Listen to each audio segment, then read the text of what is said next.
Yes, that's right. There's no new hospitalizations. We're still at 95. 3 additional deaths, so it brings us to 64 in terms of Arkansans who've died because of COVID-19. We did have 1,786 tests that were done.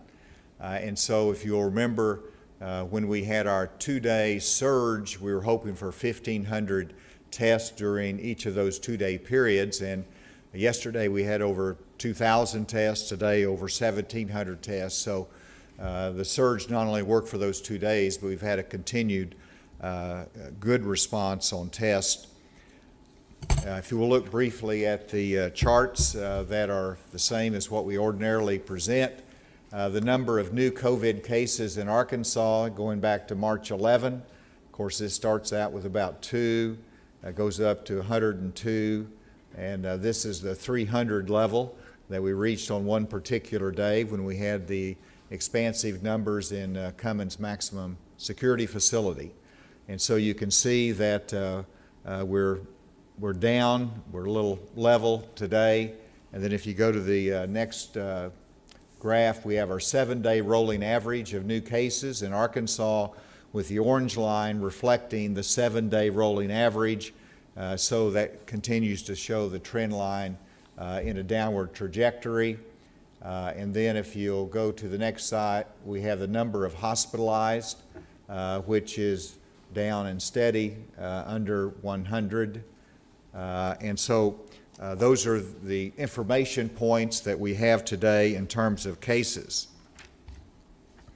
And that leads me to an announcement today. As we've indicated, we're lifting some restrictions, looking at next week to lift different restrictions. Yesterday, on May the 4th, we announced that we'll be lifting the restrictions on gyms and indoor recreational facilities. And today I'm very pleased, with Mother's Day approaching, coming up, we all want a haircut or some type of treatment.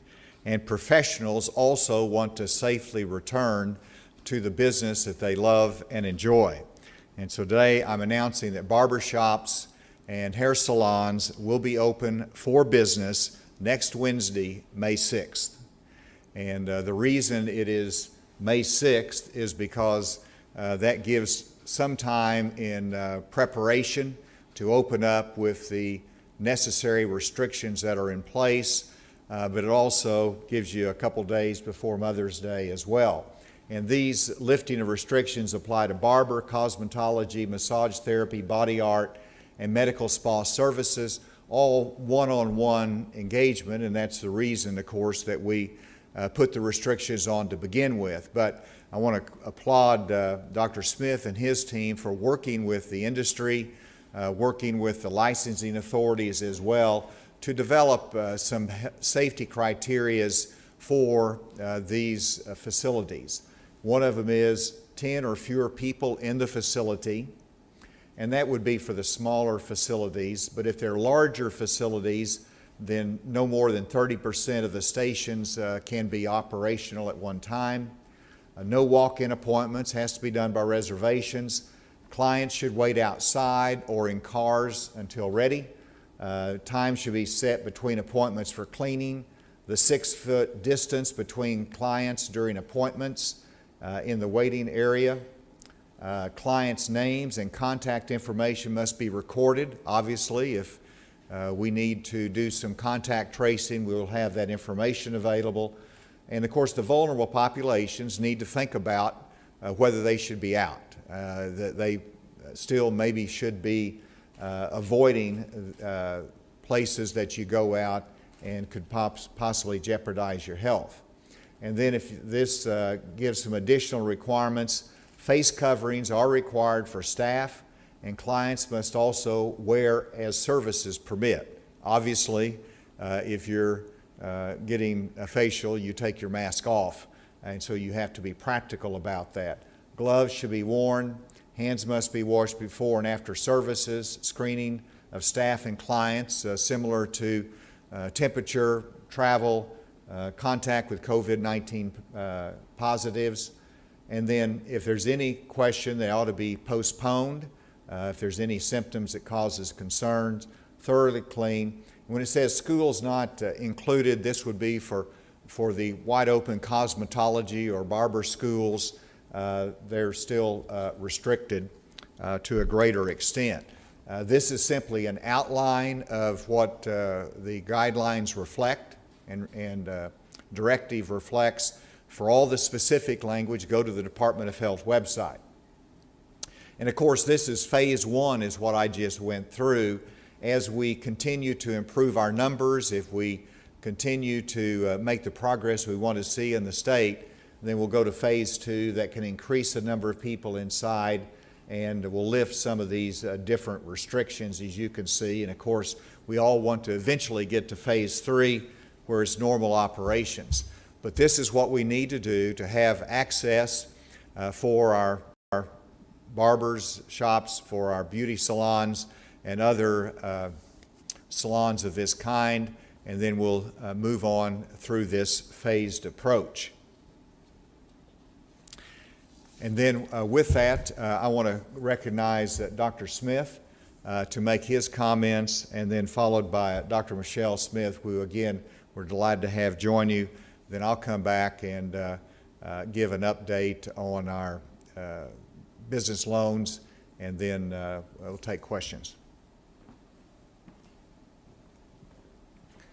Thank you, Governor. It is exciting to be able to open up businesses rather than close them down. I also was wearing a special mask, and I'm going to have Dr. Michelle Smith explain this mask to you, because she does a better job when she comes up. I want to give some detail on the numbers and just a couple other quick pieces of information. As the Governor has already said, we had 66 new cases yesterday, bringing our total to 3,321. 5 of those cases were from correctional facilities. Now, not all the cases from the Federal Correctional Institute in Forest City have been entered into our database yet, so those will continue to be added as we go along. But of those 66, 5 are from that facility. We have, as the Governor mentioned, 95 currently hospitalized, which is the same as yesterday, 23 on a ventilator, which is the same as yesterday. We are up to 64 deaths. That's 3 more than yesterday. And as an aside, one of those was a nursing home related death, and so we have a total of our 64 deaths. Of those, 23 are nursing home related. Our nursing homes, we have a total of 229. That's up 7 from yesterday. And for nursing home staff, 142. That's also up 7 from yesterday. We are following contact investigations in 40 nursing homes currently. I would like to give a brief update also on the Federal Correctional Institute. We are working with the CDC team that is there doing the testing. We're providing support as needed as well. They now have 135 inmates. That's up 34 from yesterday. Those are not all yet in our system, but they will be added. One major change to our numbers, we have gone through and categorized those who have recovered. We've done a better job of categorizing those, and as we've looked, we now have a total of 1,973 who have recovered. And that's up 668 from yesterday, but that's because we went back and recategorized those who had not been properly categorized as recovered. So our total active case count right now is 1,284. 2 brief announcements. One is with the Governor's blessing this morning, I'm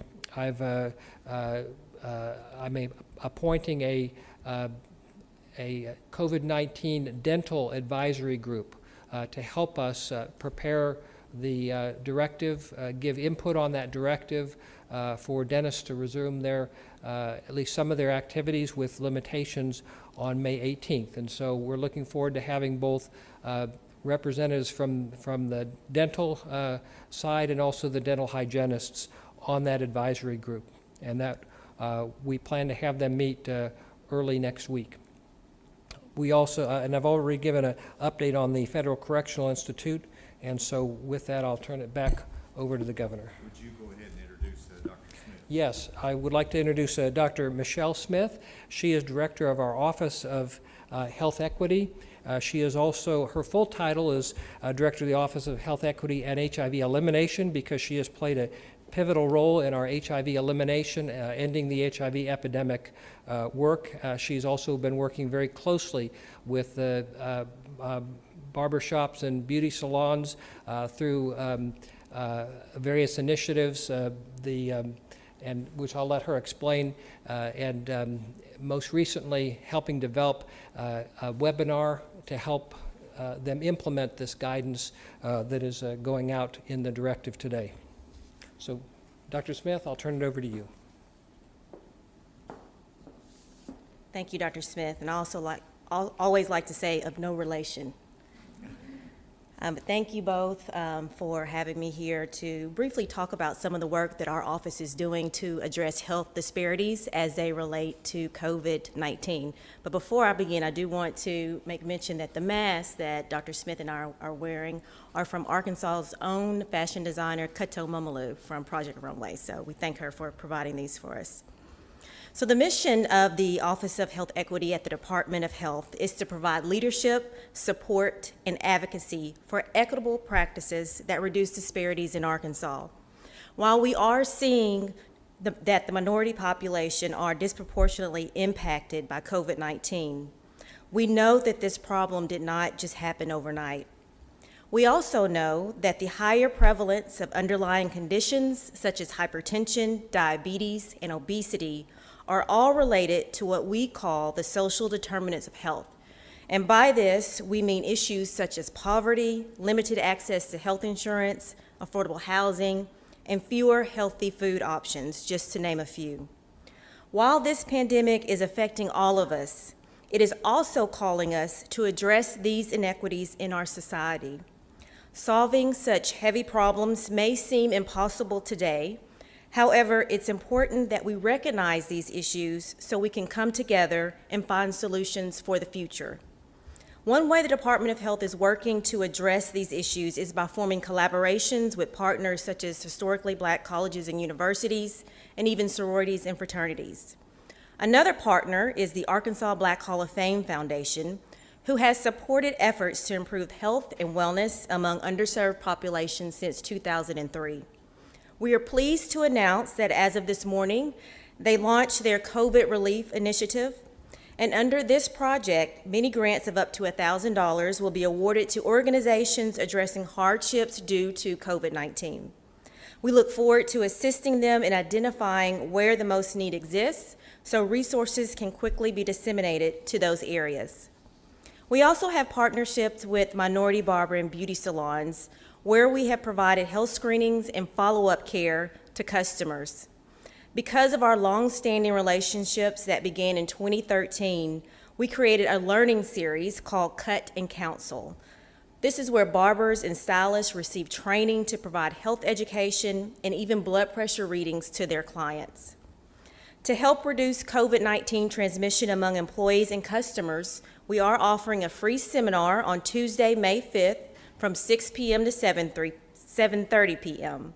And the link to RSVP will be available on the ADH website. Again, this work requires all of us, and we are proud to work with other partners such as the Arkansas Medical, Dental, and Pharmacy Association, the Arkansas Minority Health Commission, the Division for Diversity, Equity, and Inclusion at UAMS, the Marshallese Coalition, Arkansas United, and the Hispanic Women's Organization of Arkansas. And lastly, on a personal note, I just want to thank everyone that is working so diligently to ensure that masks are available for everyone. We're happy that some of the funds that are going to be made available from the Arkansas Black Hall of Fame will go towards providing cloth masks for those that may not have access to them. While they may be difficult to wear at times, they do serve an important purpose, and behind every mask is a story. I wear my mask because when I go to the office, I want to protect the people that are working hard to improve the health and well-being of all Arkansans. I also wear a mask to protect my parents who are over the age of 65. My dad wears his mask when he goes to the grocery store to protect my mom, who was hospitalized earlier this year. So when I go home every night and watch the news, I know what it's like to have a loved one in the ICU.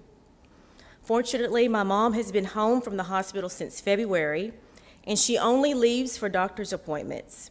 So when she does go out, she also wears a mask, and she wears this mask to protect the providers who continue to provide great care for her. So that's my story. So now I hope that when businesses reopen, I hope everyone will please remember to look past the mask and see a story. Thank you.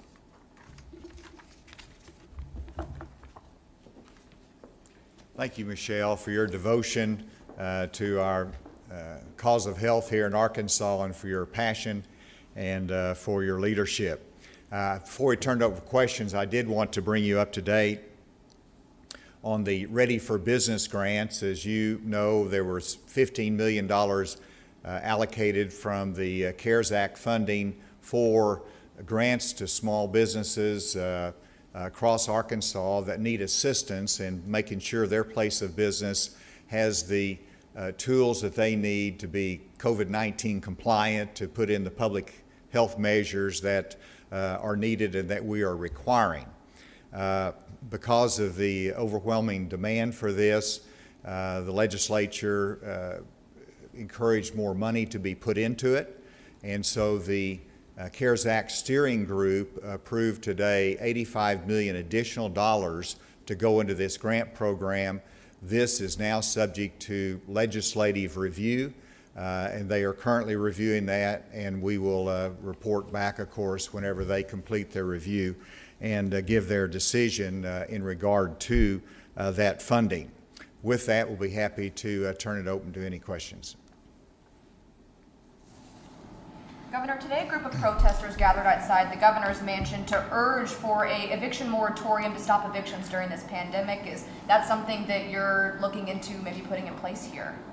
We're continuing to monitor it. Obviously, we don't want landlords taking advantage of the situation. And so if there is anyone that is being evicted for non-payment of rent, and that because they lost their job because of COVID-19, then we would encourage you to reach out. That's exactly why we set up the funding at the Community Foundation, to provide assistance to nonprofits that will reach out and help in these kind of circumstances. So there is relief and help for you if you find yourself in that circumstance. Still being filed in the state, even though the courts aren't proceeding right now. That doesn't mean that they won't once they're all opened back up again, so all those eviction filings will still take place. Well, the filings can take place, but as you said, the courts aren't acting on those.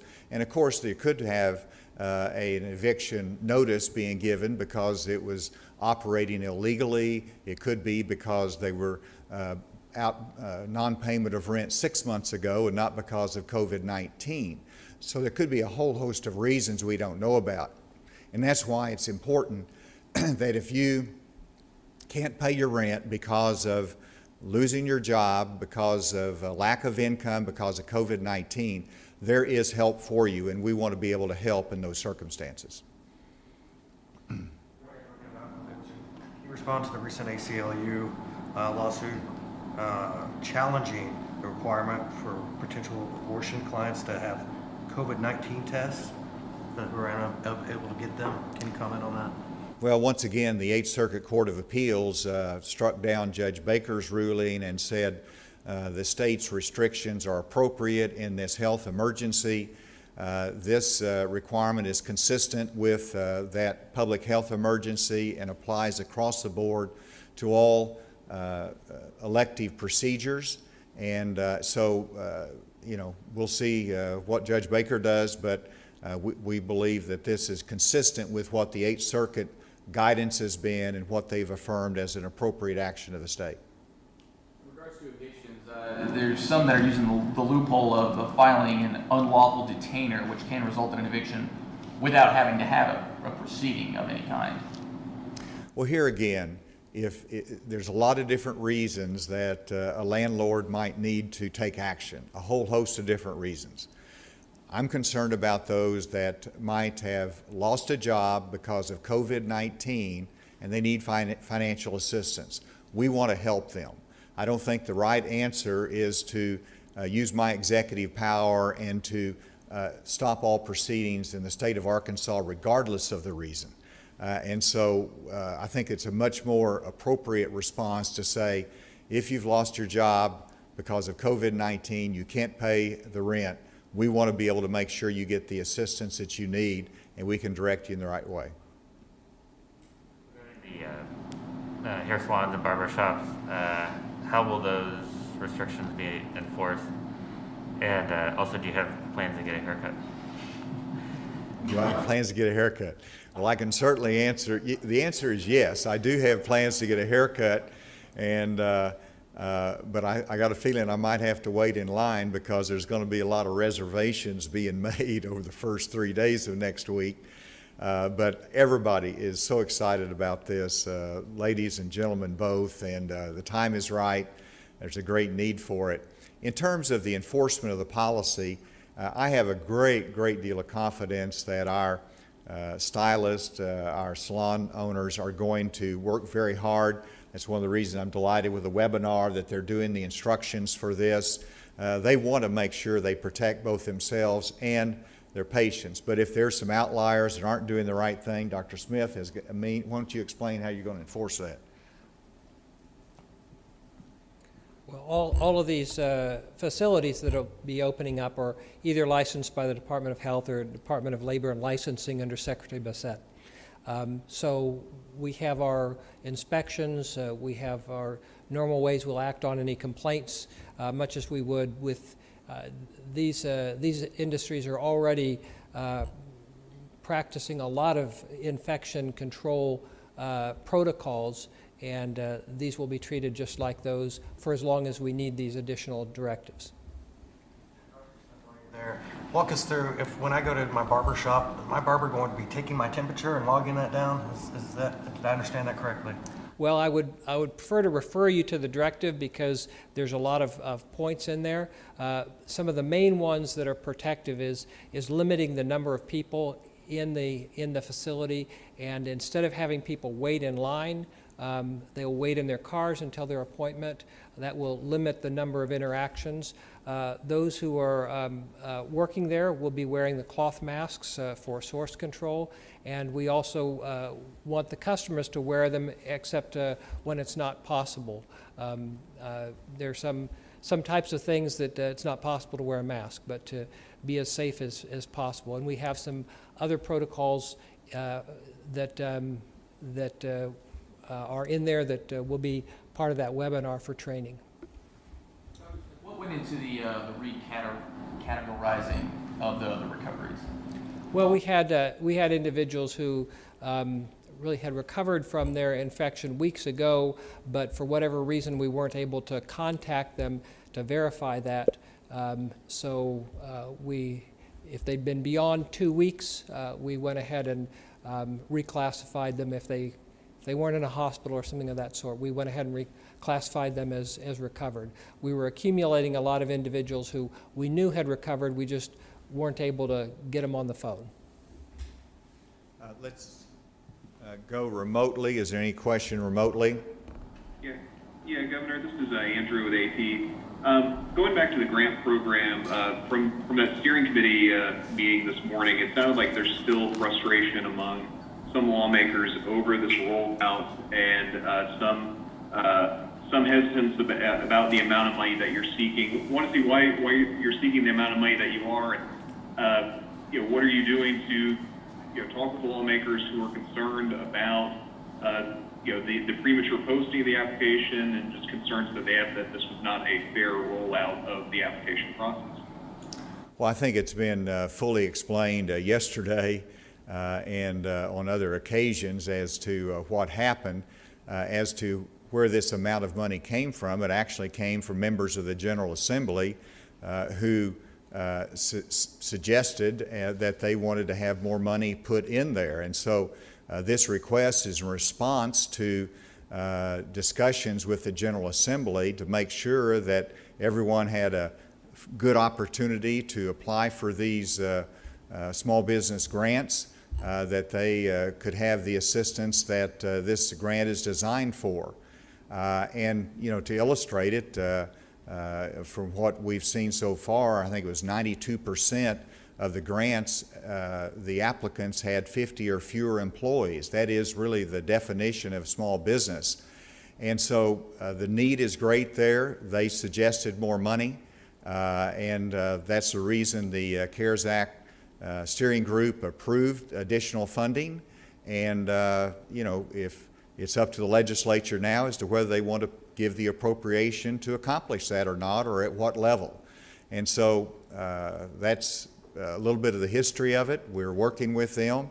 Hopefully we'll have a good outcome for all the small businesses that are struggling in Arkansas and that need this assistance. One more remotely. Governor, yes, Governor, I was wondering about unemployment benefits for folks who could possibly return to work. You're talking about opening salons and gyms within the next week or so.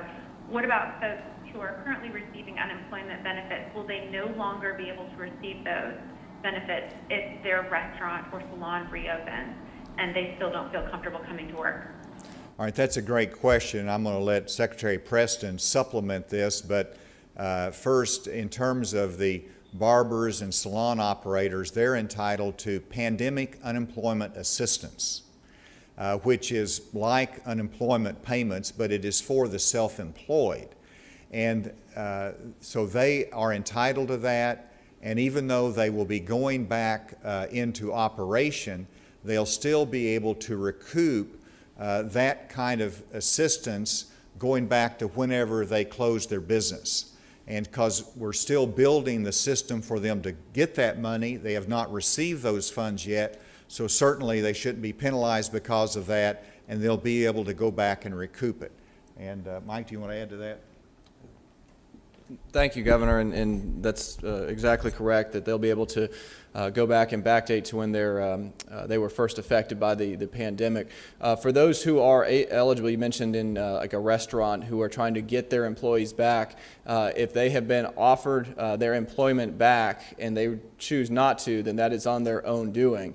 And then it is on the employer to notify the Department of Workforce Services that this employee is refusing to come back to work, and therefore if they still continue to claim their benefits, then they need to be notified, and that's a fraudulent claim for us, and we will be tracking that. Something really related to that. Let's say it's a restaurant that chooses not to reopen its dining room, even though now they technically will be able to on May 11th. Mm-hmm. Would those employees still be eligible for the unemployment benefits? If their operation is still closed and they're not able to go back to employment, then yes, they'll still be eligible for benefits. Just update us on self-employed private contractors, the status of that system. We are in the testing phase and hope to have that in a matter of days ready to go. Remotely, is there any question remotely? I have a question for Dr. Michelle Smith. Yes, Dr.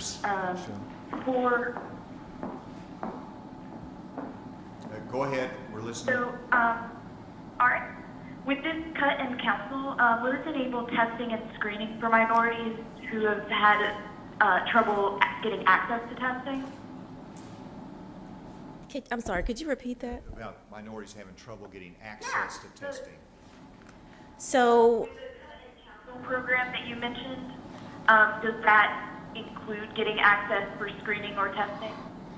Unfortunately, it does not. We are focusing only on providing information related to the guidance. We are going to have about 30 minutes for question and answers, and so if any individuals pose questions related to that, we will definitely take that back to our physicians group and try to get them some answers.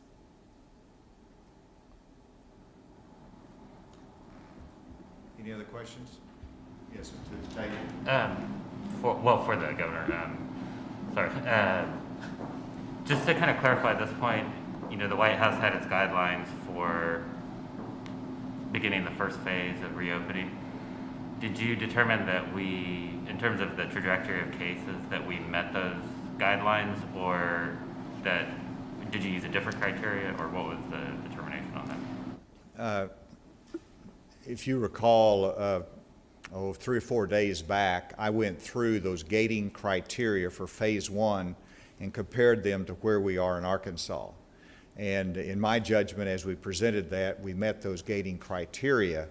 And the key, everybody focuses on the 14 days of going down in the trajectory of cases, but it has that alternative, which is reducing on the trajectory of positivity of your testing. And so that was my judgment, but again, there's a great deal of flexibility as to how we measure where we are in Arkansas, but I did see us meeting that gating criteria. Dr. Smith, I want to invite you to make a comment on that as well. Thank you, Governor. I agree with what the Governor said. Basically, these gating criteria are designed to assess two things, basically. First of all, how much transmission, how much spread of COVID-19 is going on within the community, and also how taxed are those medical resources. And we want to make sure that we have decreasing amounts of transmission, or at least stable. And then we also want to make sure that we're not overtaxing our healthcare system. And all these numbers are designed to try and get at those two issues. And so we've looked at the number of folks who have COVID-19-like symptoms using both our syndromic surveillance system called Essence, our ILI-NET, influenza-like illness network, and then also looking at the daily case counts, looking at the 7-day rolling average for those as well, and then also looking at the percentage of positive tests, because during this time we've almost doubled the number of tests that are being done each day. So, you know, the more you test, the more you're likely to find. So we don't want to assume that we have more transmission just because we're detecting more cases. Perhaps one final question. What are your thoughts on this past week? Jacksonville mayor refused to open community storm shelters when those tornado warnings were issued because of the whole 10-person limit. Actually, I'd meant to have a conversation with Dr. Smith about that, but the answer is that when you're in an emergency situation in which lives are at risk, you've got the authority to waive rules and to do what's necessary to save lives. And just like we give mayors the authority to coordinate with us in terms of curfews, they also certainly have the authority to use their executive power in emergency circumstances to save lives. Thank you all very much.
Good afternoon, Eddie. Thank you all for joining me today for this afternoon's daily COVID update. And let me start by recognizing